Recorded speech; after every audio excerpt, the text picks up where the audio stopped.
Hello,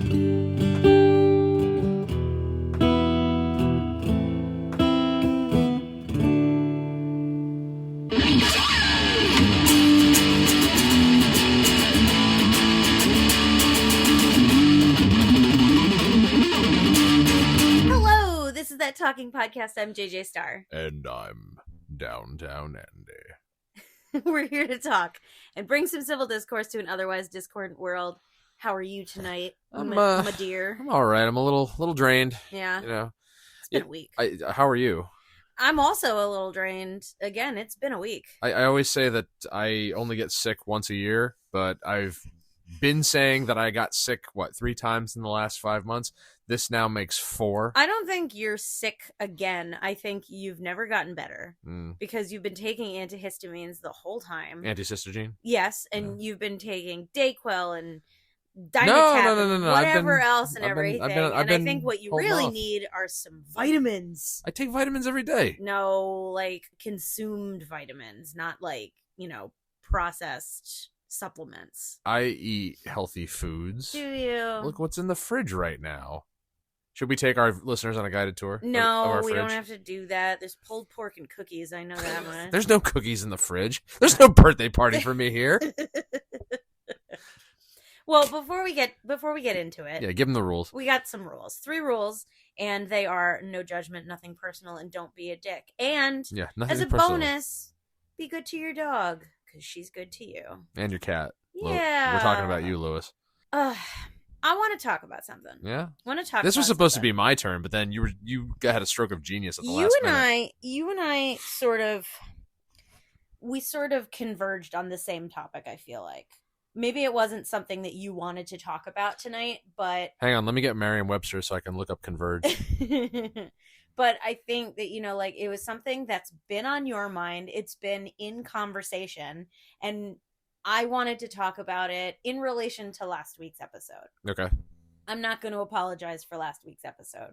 What's there to apologize about? I'm not going to apologize for last week's episode, but I do want to go on record that I believe that my point was throughout, start to finish, top to bottom, my point was actually was misconstrued. Wasn't last week the Valentine's episode? Yes.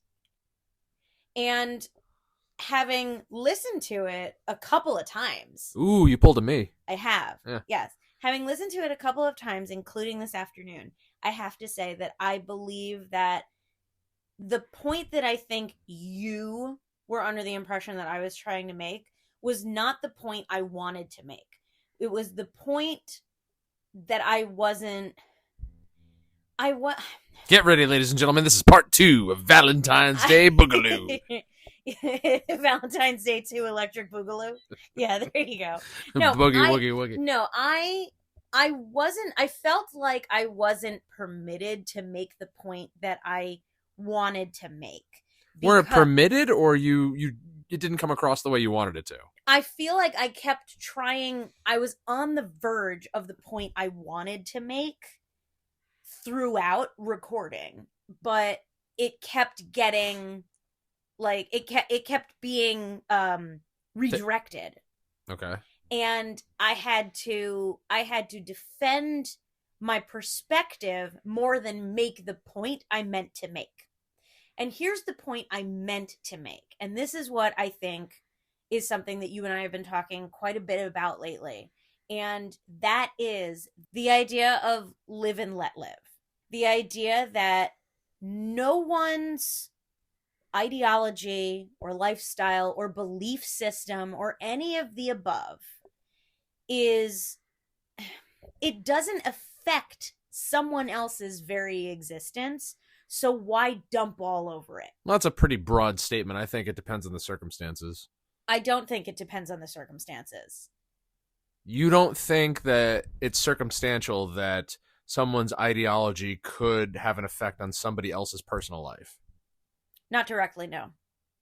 And you don't think in any way, shape, or form that could be chalked up to being circumstantial?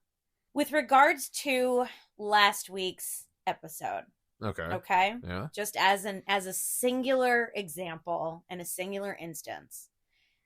My point was that people who would opt not to celebrate Valentine's Day, right, have the option to do so without imposing on someone who wants to celebrate it that it's stupid, or it's, any sort of, any reason why that person shouldn't be enjoying it. Can we just put this in layman's terms? If people want to celebrate it, fine, great, good for them. If they don't have to, and they shouldn't feel compelled or want to, shit on anybody who does.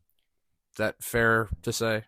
And I think that in a broad sense is, I think that applies to just about everything, in my opinion. Live and let live. Live and let live. That's just it. Is that just because you are opposed to a belief or anything, right? Like when you've said to me that people make fun of you for enjoying the things that you enjoy, they don't have to. They don't have to like them. You're not going out of your way to make them like them. And You're not insisting that anyone should abide by your perspective on it. But these people insist that your hobbies are stupid as opposed to just letting you have them. Yeah, I've lived through a fair amount of that myself. And that was the point that I was trying to make about Valentine's Day last week. Now, you and we've sort of begun this conversation several times over the last 48 hours. Over a variety of things. Because there seems to be an epidemic of this in every aspect of our day-to-day lives. Well, let me not just us. I'm talking on the grand scale. Let me start by saying that if I had a nickel for every single time I wanted to do a follow-up to one of our episodes and go back and, dissect it and analyze it and respond to it, like, I can't tell you how many times I've been listening to an episode that we've done and said aloud to myself exactly the words that would come out of my mouth on the episode next, as if I'd already pre-prepared them. And it's like, I know exactly what I'm going to say to this. Yeah. Or, again, if I'm alone listening to the episode, responding to myself to things that you say. And like, oh, I should have said this and I should have said that. So that's number one. Yeah. But you and I were having a discussion earlier in the same vein, I guess I would say, where, I mean, I've always practiced live and let live. But in my analysis of past episodes, or not past episodes, but in our discussions, I have spoken more to the idea on the podcast that I now understand that not everybody is the same. Okay. To be short and sweet, I currently have a better understanding as an adult that not everybody is raised the same, not everybody is treated the same, not everyone is taught the same, not everyone is brought up to believe in the same ideals or morality. Like I've done a lot of deep diving into podcasts and people's perspectives where it's a very naive thought to believe that just because you were brought up to believe certain things and just because you were raised a certain way, it's naive to believe that everybody else has either been exposed to things that are similar or the same. But do you think that that's enough? Do you think it's enough for someone to, for lack of a better word, realize, sort of wake up to that idea? Do you think it's enough to understand that people may act and react to things differently from you? Do you think it's enough to recognize that that is the case? Or do you think that degree of self-awareness should go deeper?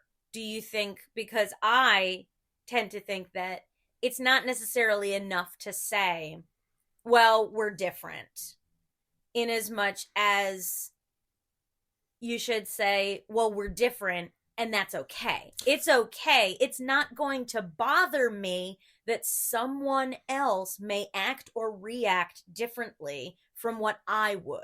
So let's tie in a very recent example. Sure. As in this morning. Okay. A old bandmate, old friend of mine sent me an article about, I don't want to be specific, so I'm just going to say something pertaining to the government and the current administration and my job. It all ties together. And pretty much from what I can assume is with the sole purpose of having some sort of debate or discussion, or it basically sounded like he just wanted to tell me what he felt based on what he read. Now, did he send you the article with a comment? Nope. He just sent you the article, no context whatsoever. No. And all I needed to read was the headline. I mean, I read the article. I read the whole thing. Yeah. But you could see in the headline, which differed from the actual URL. Like, there's words in the URL that are quite misleading. And then once you read the article, it goes more in depth than that. But it was very misleading altogether because it's meant to paint certain things in a certain light and yeah, basically guide conversations going forward. Now, you say that you believe that this was sent to you. This makes me so angry I want to be deep down personally. I want to be specific. I want to say who this was. I want to say what the article was about. I want to say what my perspective was on it. But I know that once I dive into that pool, there's really no coming out of it, because then I'm going to want to give my biased thoughts and I'm going to get personal, and that's not necessarily the most responsible thing to do. Now, what I was trying to say, I'm sorry for interrupting you, but this is twice now overwhelming. Oh, I've interrupted you way more than that. Here's the thing, though. This article was sent to you with no comment, no caption, nothing attached to it. No. But a conversation ensued. But how did a conversation start then? Well, my first comment was, misleading headline there. And then he went, how so? And then it spun off from that point. But okay. So now immediately what I am hearing, and this is just me, but what I'm hearing is that you were already on the defensive because you believe that this particular person was sending you this with the intention of baiting you, with the intention of being a dick to you. I was on the defensive, not necessarily because we have been friends a long time. And friends, we've never, just like I've told you about with other friends of mine, have never discussed politics. We've never, gotten into heated debates about anything other than band-related matters. Well, you also told me that you haven't talked to him in a long time. Yeah, no, we don't really keep in touch. But I mean, we used to see each other. Actually, I can't say things without getting too specific. Can I ask you? Can I ask you a question? Of course. Without anything without changing the subject entirely. I'm a little up on antihistamines right now, so I'm not. I'm probably not in any condition to podcast. What if it was me who sent you that article? That's different. But what makes it different? Because you and I generally have rational conversations about things. We've made a quasi career on having rational discussions about things we disagree on. But if I were to send you an article, no context, no caption, no nothing, you would not automatically go on the defensive with me. Because you and I share similar interests. That doesn't mean anything. I could be. I sent you that Walmart broccoli thing, thinking you've poisoned us all. And I said to the guys last night, I said, it's a good thing I don't buy broccoli at Walmart.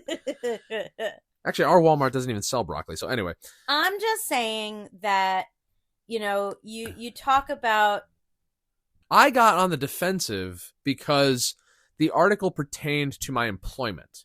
So having been employed where I've been for the last 7 years, having experience in the day-to-day operations within the job, within the organization, and knowing what goes on behind closed doors, I have a firsthand experience tied to my defensiveness, my opinion, my firsthand knowledge. So ultimately, anybody that doesn't work in the same field as me is speculating. Now, that's not my opinion. That's a fact. It's a fact that anyone would be speculating? There are a lot of things that go on behind closed doors that the general public is not privy to. But are you under the impression that everyone outside of your realm of employment would be speculating? No one else could possibly have inside information. I think you would be hard pressed unless you're talking about somebody with family or friends within the business. And based on the context of this conversation, I don't think this person had other family or friends on hand to feed him information. Is it possible at all that he was trying to offer something to you that might interest you? Maybe he was under the, now I'm playing devil's advocate here, but maybe he was under the impression, you're just being a good old DA. Maybe he was under the impression that you, for some reason, somehow had not heard about this and was doing, just in passing, one of those things like, oh, Andrew works for the post office. Let me share this tidbit with him. No, I think this was targeted. I don't want to say that. I don't want to just resort to the defensive side of it. But you don't just send somebody an article like that out of the blue. Now, granted, I'll give you the benefit of the doubt. He probably, could have just sent it like, oh, he may not have seen this or not. Even if I hadn't seen it, there was nothing in that article that surprised me. No, obviously. Okay. I guess we can get into specifics of this. There's been talk about privatization of the USPS. Okay. For quite a long time. Yeah. And there's quite a lot of disdain going around for the current administration and their handling of certain matters and the potential for what they may or may not do with privatization of USPS, and everyone's got their opinion on it. And to be completely honest, I don't care. I can promise you that most people probably don't care. I don't care what anybody's opinion is. I'm not even going to sit here and tell you what mine is right now, because I took this opportunity to end this discussion in the most positive way possible, which is very unlike me. Which you didn't tell me. You said, do you want to know? And I said, sure. And you never told me. Well, I said, if you want to read it, I mean, you can just go onto my social media and you'll see it for yourself. Oh, I didn't realize. I didn't want to start sending you screenshots. But anyway, I said, well, normally you would say to me, just end it with, that's your opinion, yes. Move on. And I said, well, I'm sorry you feel this way, but it was good talking to you. That's very polite. And that was it, because honestly, you put a period. I had a job. I put a fine point on it. I had a job to do, and I didn't feel like sitting around all day glued to my phone just telling him how wrong he is. Delightful. So, but conversely, I'm not the type to do something like that to him or anyone for that matter. I don't go out of my way to incite anything. Certainly not a debate, certainly not an argument. I do not. You're giving me a look right now, but I do not go out of my way to start an argument with people just because I can. If I argue with somebody, there has to be a valid reason. There has to be some sort of purpose behind it. Well, from recent conversations that you and I have had, not to get personal, but then don't, because it's one of our rules. But it does, to me, sound like you do go out of your way to correct people. Correction is different, okay? When you refer to correcting people, that's just, their misuse of there, and there, or something of that sort. No, that's not what we're talking about. Okay. If I'm correcting somebody in any other means, it's because their information is wrong. And you have said that you have to do it or else it will bother you. In most cases, yeah. Now, why not just let someone be wrong? Why not let someone believe in Santa Claus? In more recently, I've allowed for that because I just don't feel like it anymore. I mean, don't give a shit. I just don't care. If people are passing along imperfect information, I understand the frustration and I understand the compulsion to do what you want to do in that instance. I understand that.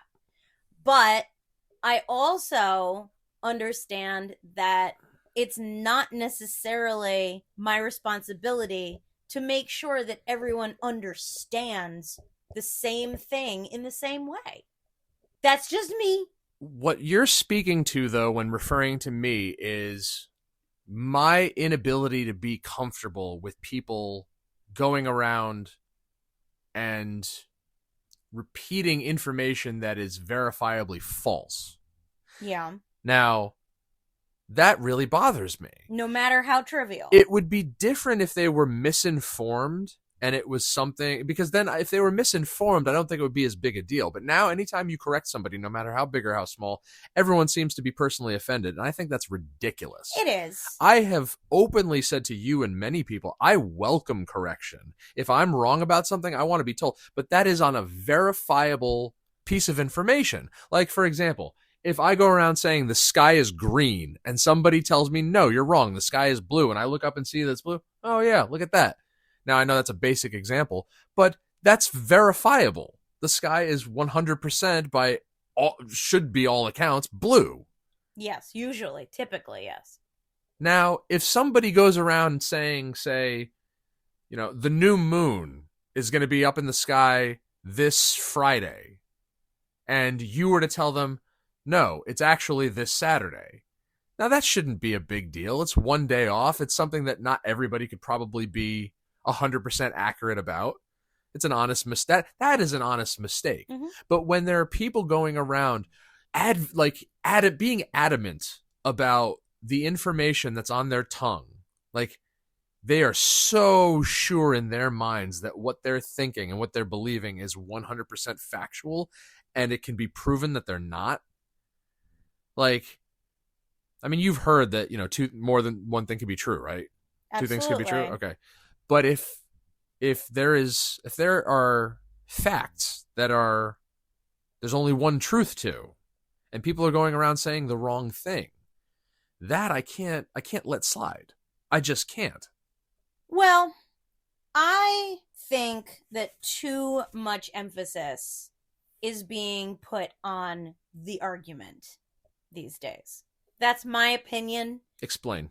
I think that, you have mentioned, both on the podcast, off the podcast, you have made a point of saying that it irks you, it grinds your gears, that there are so many people nowadays who are determined to perpetuate conflict.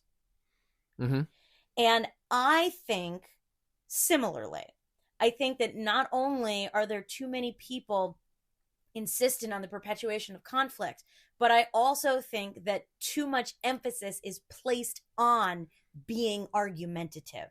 I think that it is a little sad to me that so many people are determined to make other people feel bad about what they think.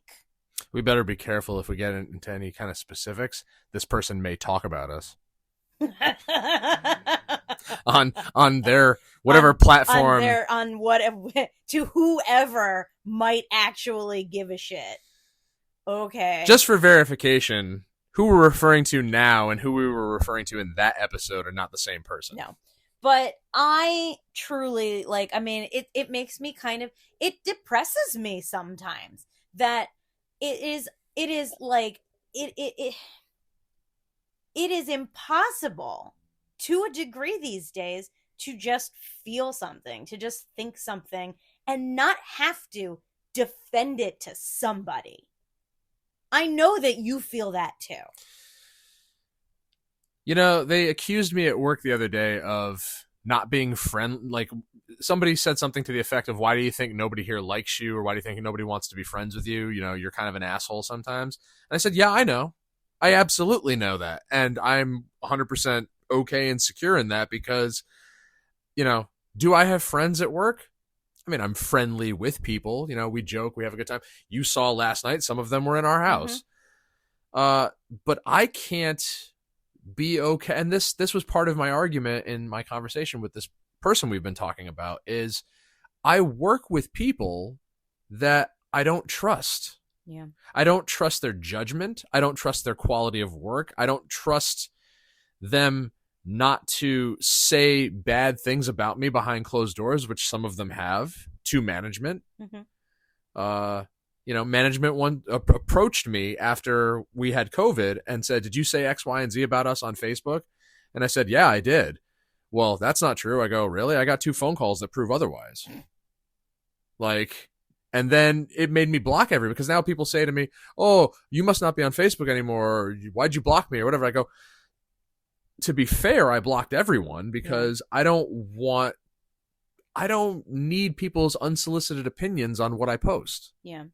Because, and not to mention the fact that somebody dimed me out to the boss. Now, granted, what I said about him was not untrue, but it doesn't matter. He also had no grounds to approach me on that matter. Well, yeah, because he lied to my face. But it's also a fucking social media post, a personal perspective on something. I complained. No one should be coming to you at work to say something about something you posted on your social media. You were standing there when this took place, okay? It was the morning that we both tested positive. Yeah. And I called the boss and I said, "I tested positive." And his answer to me was, "Well, if you're feeling well enough to come to work, you need to be here. Otherwise, you're going to be written up." I'm like, "Are you fucking kidding me?" I was there for it. 5 minutes later, he calls back and says, "Well, yeah, if you're testing positive, maybe you should stay home." Yeah. And I have those 2 calls still in my call history, 5 minutes apart, on my phone as proof. But this is something else. I don't remember if we brought this up on the podcast. I think maybe once. That nowadays, it seems more often than not, verifiable proof is not enough for some people. In what world is that a thing? We have talked about that. We have. In what world is verifiable proof to prove someone's point, to prove someone's argument, to defend someone's position not enough? I think that in certain instances, it is just that perpetuation of conflict and argument.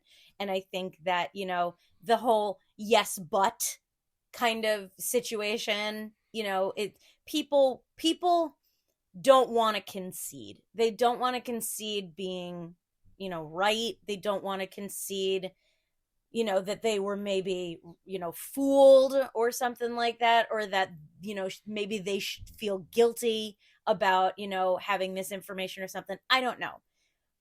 I think a lot of the time, what we don't account for is the airtightness of an argument, and even the airtightness of evidence, because there is a difference between evidence and proof.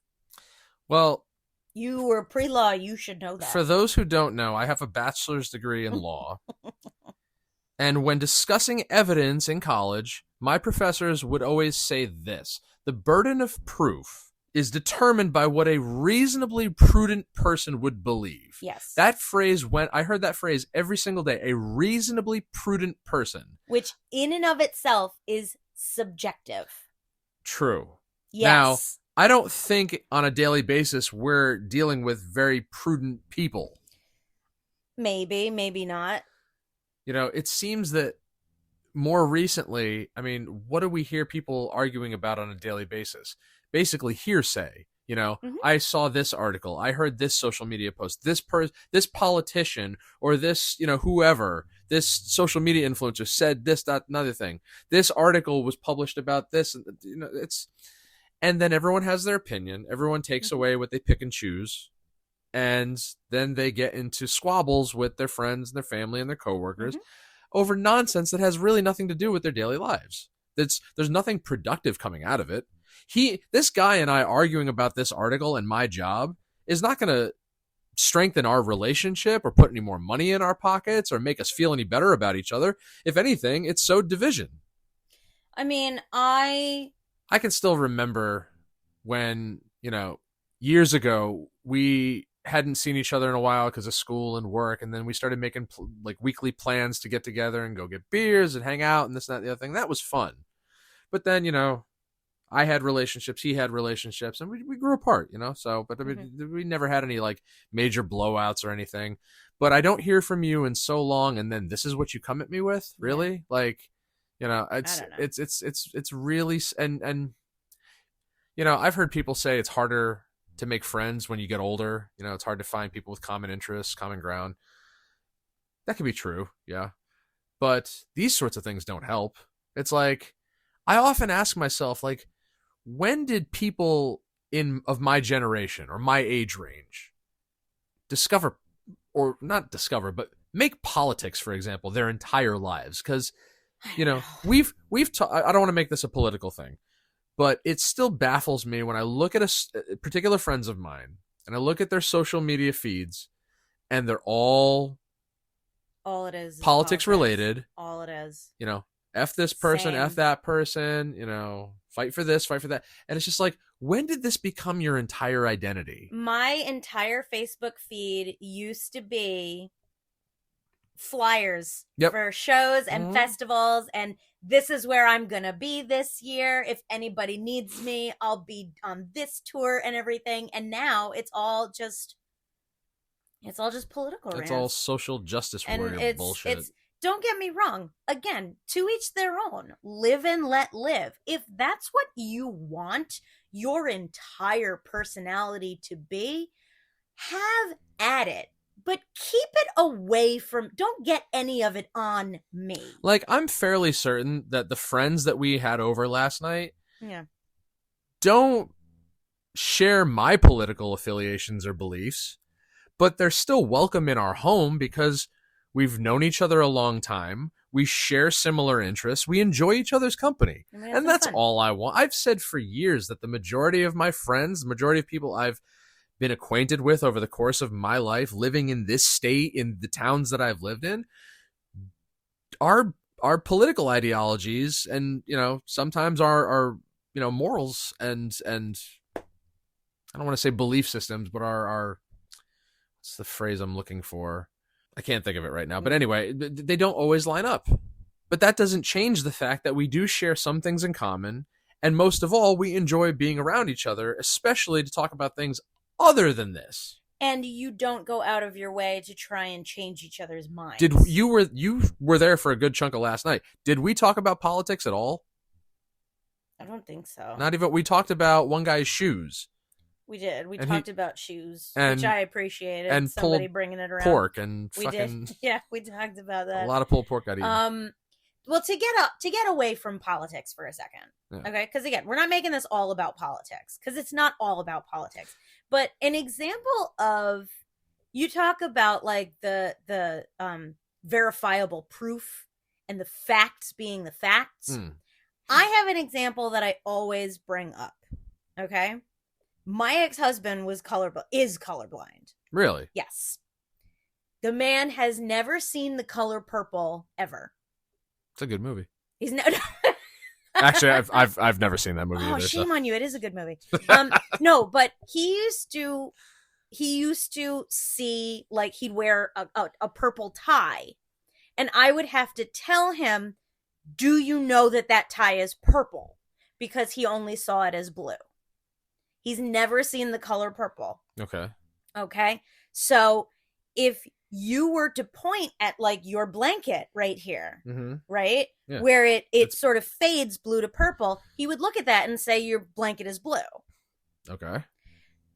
You can't give him verifiable proof that he's wrong about that, because in his actual brain, he doesn't see it that way. Well, now this is going into a completely different topic altogether, and I'm glad you brought that up. Oh, yeah? Because I made an unfortunate call earlier this week. Okay. Customer complained to me that she had to break her mailbox to get a package out, and she thought that I did it. I said, I wasn't on yesterday. I didn't deliver that. Okay. So I immediately went to my assistant, and I said, customer said next time, get your lazy ass out of the truck, bring it to the door. She had broke her mailbox. Okay. It didn't occur to me that UPS, FedEx, Amazon, sometimes they get lazy and they put stuff in our boxes, particularly if it's raining. That's understandable. Yeah. But like, sometimes they don't want to get out of the truck, especially for something small, and they stick it in our box. They're not supposed to, but sometimes they do it anyway. Yeah. And I immediately jumped to the conclusion of going to my assistant and telling him what I just told you. And it didn't occur to me to ask the customer, hey, was this a USPS package? Was it an Amazon sleeve? Like what did it look like? Mm-hmm. And you're sure it was delivered yesterday? I just took it as, because I was already in a mood anyway. And I ended up apologizing to my assistant because I jumped to that conclusion. He went the distance and told me that, had the supervisor check the computer. He didn't have a package for that house the day before. And I'm like, okay, so I could have been wrong. That's a bigger issue. And I say that because it seems like now, more so now in the information age, people love jumping to conclusions. I think people have always loved jumping to conclusions. I don't think that's necessarily a new thing.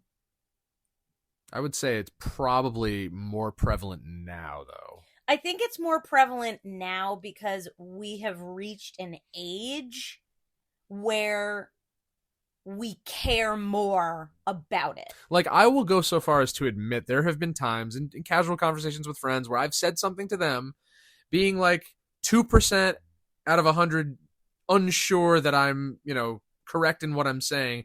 And then while waiting for them to respond, go to Wikipedia, go to, Google, go to whatever. See, but I think that like when we were kids, even teenagers, I don't think we were so hell-bent on proving other people wrong. I don't think we had to. That's just it, is what I'm saying, is now it's not that this is more prevalent. I think we've just reached an age where our priorities now include, and I say our as, just, on a general scale, our priorities include being right. Well, what a contributing factor to that is, right? What's that? The fact that everybody has a camera on their phones now, and they use that as the basis for it. They use that to acquire the proof. It's like, selfie or it didn't happen. Yeah, maybe. Like nowadays, I mean, there's all those cartoons, those really, really sad cartoons that have been, strewn all over Facebook over the years, where it's like the image of like somebody falling from a skyscraper, and rather than anybody trying to go get help, they're pulling out their phones to film it, and or things of that sort. Yeah. And it's just like, when I mean, that's why we see all of these horrific things happening, is because people are just filming it. They're just taking videos instead of helping. We actually we went over a Good Samaritan case back in college. Yeah. Where I don't remember all the details, but it was something to the effect of like somebody witnessed a murder or an assault or something and did nothing about it. And the question was, can that person be charged for doing nothing about it? Like, didn't even call 911. Like, isn't that a thing, like a bystander law or something like that? I don't remember. I don't think the Good Samaritan law is applied in all the states. Okay. I think it's selective. But it does exist. Yeah. So again, if you are witness to a crime and you do nothing, in certain states, I think you can be charged. Or at least at that time, that was part of it. Yeah. Now, that's not, I mean, that's asking a lot. It is asking a lot. But if people got their shit together, and weren't committing crimes to begin with. Well, yeah. That's the thing that always gets me. Baby crimes. The one podcast that the one that they do about all the games that I play and stuff like that. There's always a story every week about Pokemon theft. Every single week they do a story on somebody, small or large, lifting Pokemon cards from retailers, from homes. There's always some grand larceny-esque story going on. But they always have to follow it up with, and this is the part that gets me. One guy will say, if you're going to do it right. Like, don't get caught, wear a mask, something like that. And then the other guy has to chime in and be like, no, we're not advocating theft. Like, don't do that. That's wrong. Stealing's wrong. And it's just like, but they're half joking. So it's just like, did they not take responsibility for the message that they're purveying to their audience? But But where is the line drawn for when it becomes someone's personal responsibility to be accountable? Is stealing wrong? I am going to not answer that. If you were to answer it, would that be a fact or your opinion? Be in my opinion. If you were to ask me if stealing is illegal, the answer to that would be a fact. So you If could. you ask me if stealing is immoral, that is my opinion. Okay. See, again, now, from birth, we've all been told, not, we've been led to believe stealing's wrong, killing's wrong, anything that could be malevolent in nature towards another human being is wrong. Okay. But now, as adults, given the education that, some or most of us have received, in conjunction with just living in the real world, everything is subjective now. Yes. So now it's not, do you think stealing is wrong? It's, well, stealing is wrong unless, and then there's always some, what is it, caveat? Yeah. Yeah. Or some condition. Well, but that's just it, is that when you talk about morality, there's no blanket morality. You talk about the way you were brought up. I was brought up differently. Granted, we were both brought up to believe that certain things are wrong, but that doesn't mean that we believe in the same things. That doesn't mean that we hold the same morals. But again, cultures throughout the world are vastly different. In this country, they have been for years trying to abolish the death penalty, right? Here and there, yeah. Now that's a polarizing topic. A Yeah. lot of people believe that that's necessary. A lot of people believe that's a horrible outcome. Mm-hmm. So at what point, like in those instances, we started this off saying live and let live, but then, there are certain instances, can you, actually let somebody live with their ideals, even if they per se harm another? Harm. In what sense? In the sense of what I just described. Well, are you talking about physical harm, emotional harm, mental harm? Well, for example, if one culture believes that physical harm is justified under certain circumstances, and another culture believes that physical harm is unjustified under any circumstances, I mean, where's the line drawn then? We may look upon other cultures or other, even just parts of our own society. We might look at even people we spend our day-to-day with and everything, right? And think that they believe something savage. They believe something so primal it couldn't possibly be okay. But who are we to judge? They might think the same thing of us. And of course, that's where the hypocrisy comes in, because we don't want them thinking that of us. But we won't have them stop us from thinking that of them. And that is the true hypocrisy of it. That's where live and let live needs to come in. So earlier today, I was listening to a podcast where they were talking about the hostage exchanges going on in the Gaza Strip. Mm-hmm. Now, again, not to get too political, but I heard something in their description of how this took place that really bothered me and seemed quite disgusting. And that upon release of the bodies of the victims from October 7th of 2023, they were paraded around the streets before being released. Now, that is how it was, described to me. There was video footage that I didn't watch, okay? But all they could say was, how disgusting is this? Those are babies. Those are children. There's, Arab propaganda or whatever inside the coffins, and they were locked, and they were given the wrong keys to open the coffins with, and blah, blah, and how could they do this? How could Palestinian children be taught from such a young age that it's okay to cheer for the dead bodies of dead Jewish children? And it's just like, again, different culture, and there's people who advocate for Palestinians, there's people who advocate for the Israelis. I don't have a horse in either race.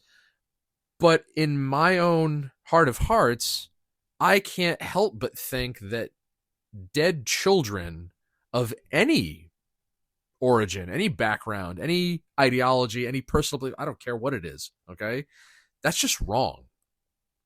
To me, there is no justification for killing children. There is certainly no justification for parading their bodies around like a trophy. And the fact that this conflict continues year after year, decade after decade, with no realistic resolution, and everybody's fighting for what they want. They're shouting in the streets and making their signs and going on social media and campaigning and whatever. And we are the most advanced living organisms on the planet. Look at what humanity has accomplished since its inception. And you have these seemingly primitive people doing these sorts of things. Why? Because of their ideology, because of their belief system, because of how they were raised. I mean, I'd like to think that any human being should know that that's just appalling. I think that I don't disagree with you, but I would like to believe that while I find it appalling, that I understand that it is a different culture. Like, in our culture, when people talk about how glad they'll be when X, Y, and Z are dead, I'm like, what are you doing? What sort of horrific karma are you trying to call down on yourself? You're going to be glad when someone is dead? Like, that in and of itself to me is appalling. I don't care if you detest this person.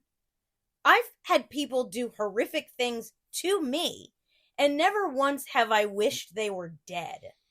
I have every drop of faith that there is to think that they will get theirs. And that is what keeps me sane. And I know plenty of people who think I'm a fool for even thinking that, for believing that the universe will take care of it for me. And that's why I don't have to worry about it. And that is where I keep thinking. I just keep, like a mantra in my head, just live and let live. I don't have to tell people that they're wrong. I don't have to convince people to think the way I think. And I don't need them to convince me to think the way they think. And that was my whole point about Valentine's Day. Way to bring it home. This is one of those talks that will just go on. It will and on just and go on, yeah. And, but again, I mean, this is progress. This is how we get things out in the open. This is how we talk about the uncomfortable things in a constructive manner. Yeah. I'm always afraid to bring up politics with you because I'm afraid you're going to say to me, oh, I don't want to hear about that, or oh, why bring this up? Most of the time I don't. Other times I don't, because I don't always know what you're talking about, and I am never in the mood to be told I don't know what is going on. Like, I'm ignorant or anything like that. Like the day after, the attacks happened on October 7th, like I had no idea. Like, when I heard what had happened, I'm like, are you fucking kidding me? Now, I don't care who it was. I don't care who did it. I don't care what their reasons were. I don't care. Like, and the conflict that's gone on between them, like, there's a bigger issue at play. Yes. You have large groups of human beings killing each other for whatever the reasons don't matter. They're in my opinion, they are insignificant. To you, they are. To me, they are insignificant. To those involved, they are extremely significant. And it's things like it is when you allow for yourself as a human being to get that heated over something, nothing good is going to come of that. In general, or when it doesn't actually involve you? In general. Nothing good will ever come of that. Like, I've said to people for years, I will never attend a protest of any kind. Same. Never. There is nothing good that is ever going to come of that, because 9 times out of 10, they turn into riots. I don't protest because I'm a pacifist. And apparently that's a big no-no these days. Apparently being a pacifist is just stupid. Well, that's their opinion. It certainly is. The people who would criticize that. And fuck that. Like, I am... These... Yeah. Let's call it. Let's call it. I It will just keep going. It will keep going because it's there's so much going on right now and so much that we're not going to fix overnight. Oh, And, absolutely. you know, I mean, we are almost a year strong in this podcast, and we're still having conversations. And if we're still having conversations with each other, that means that there are more subjects to tackle. Absolutely. Absolutely. And this is how we do it. And thank you out there in podcast land for listening to us. This was a big one, and we'd like to We'd like to thank our sponsors. We'd like to thank our sponsors. We'd like to get your take on it. If you go to our website, thattalkingpodcast.buzzsprout.com, you can send us a text message and let us know what you think. If you have any concerns or questions or thoughts on future conversations, go to our social media. On Instagram, it's DT Andy and JJ Star with 2 R's. On TikTok, we are downtown_Andy and it's JJ Star. Find Tax Collectors and Harlots on Instagram and find Love Hard Art on Instagram. This is fun. I'm just going to keep going. And thank you, Andy, for our theme song. Thank you for our podcast. Yeah. It's been a good one. How's that back scratcher you're holding there? I don't want to talk about it. Really don't. Stay tuned for some fun shit coming up in the upcoming weeks. We have got a whole new ball game lined up for season 2. So yeah, keep listening and pass it on. Tell all your friends. There's a minion behind your head. Yeah, I know. That's Kevin. Hello, buddy. And that's a full lid, yeah? And from the 3 of us at That Talking Podcast, I'm JJ Star. and I'm Downtown Andy. We'll talk to you later.